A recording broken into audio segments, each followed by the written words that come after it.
It began with a prayer. A tribal chief covered his body in gold dust and washed it away in a sacred lake as a sacrifice.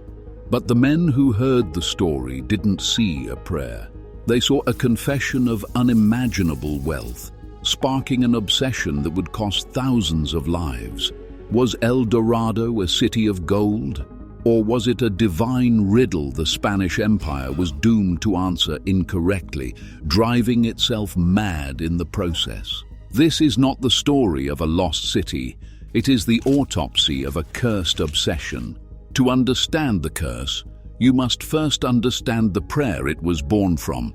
Look away from the Spanish galleons, away from the maps drawn in blood and ambition. Look instead to the high, cold Andes, to a people called the Muisca, and a sacred body of water, Lake Guatavita. This is where El Dorado truly began, not as a place but as a man. Once a year, the Muisca would anoint their new leader. But this was no coronation of earthly power. It was an act of cosmic balancing. The chieftain would be stripped bare, his body coated in sticky resin, and then covered from head to toe in fine glittering gold dust. He became a living statue, a temporary vessel for the sun itself. He was El Dorado, the Gilded One. He would be taken to the center of the lake on a raft laden with gold and emeralds. As his people watched from the shore, silent and reverent, he would cast the treasures into the deep, dark water. Then he himself would dive in, washing the gold from his skin. You must understand what you were seeing. This was not a display of wealth. It was the opposite. It was a sacrifice. It was an offering to the gods of the underworld who dwelled in the lake's depths. The gold was not being hoarded. It was being given back. It was a ritual of humility, a promise that mortal man understood his place in the cosmos. The pact was honored, the debt was paid, but then the strangers came. Men who had already tasted the blood of one empire and the gold of another.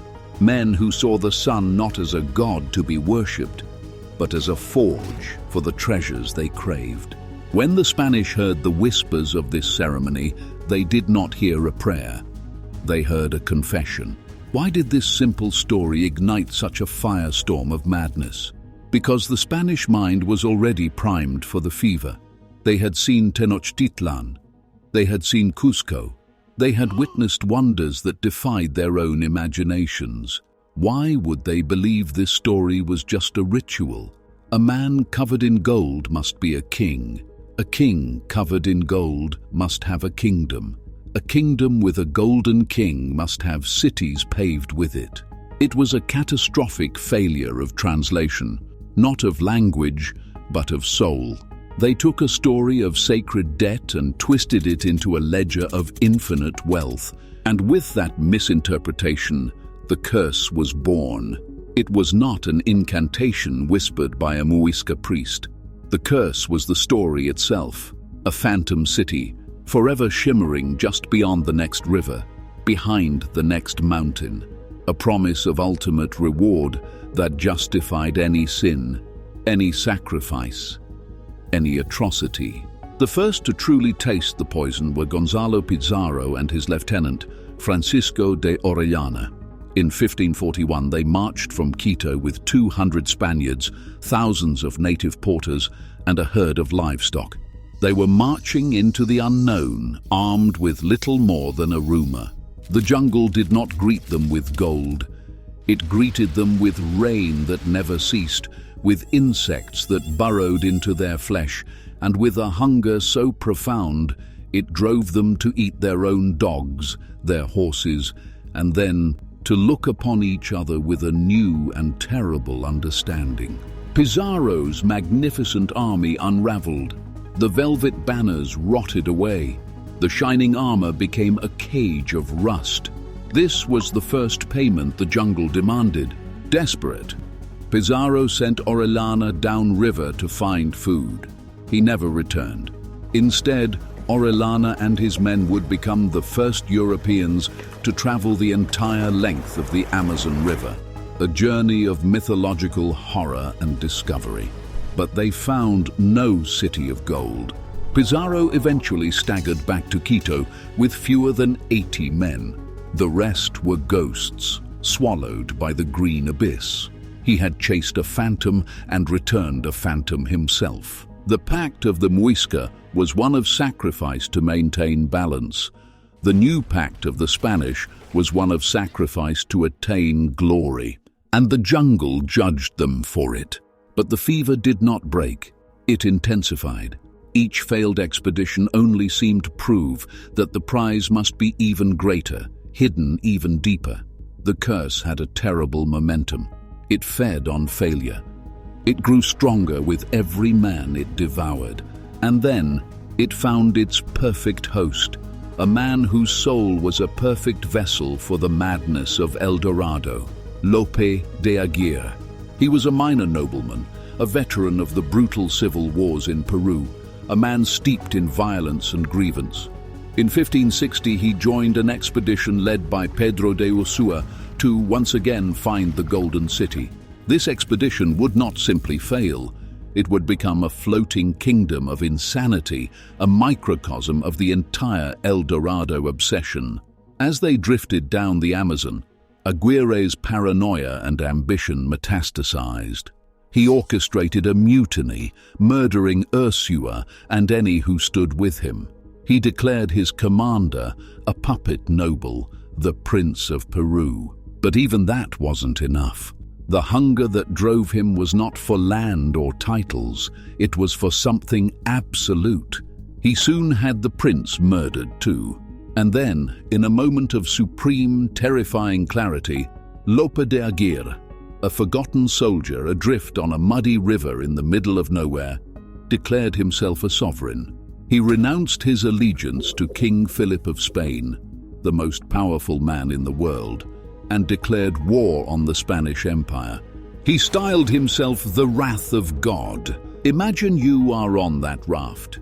The air is thick with mosquitoes and the stench of death. The man giving you orders is no longer just a mutineer. He believes he is a divine force. He kills his own men on a whim. He has his own daughter Elvira murdered so that she might not become the mattress of a villain. He is not just looking for El Dorado anymore.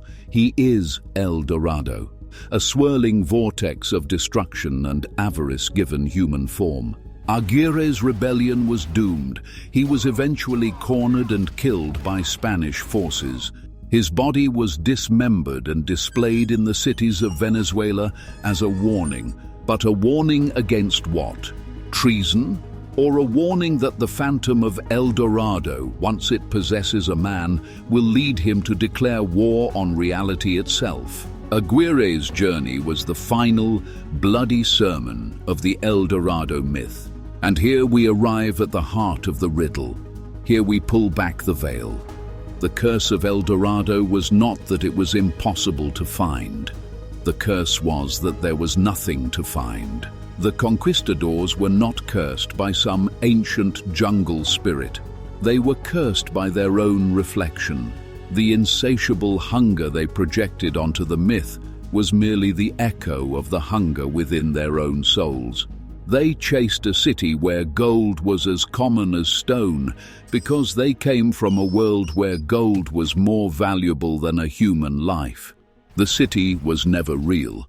The greed was. They looked upon a sacred act of giving and could only see an opportunity for taking.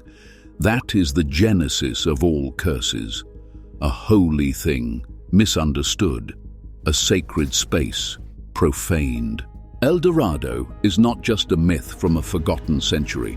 It is a timeless parable. It is the story of chasing a ghost and the slow, agonizing process of becoming one yourself.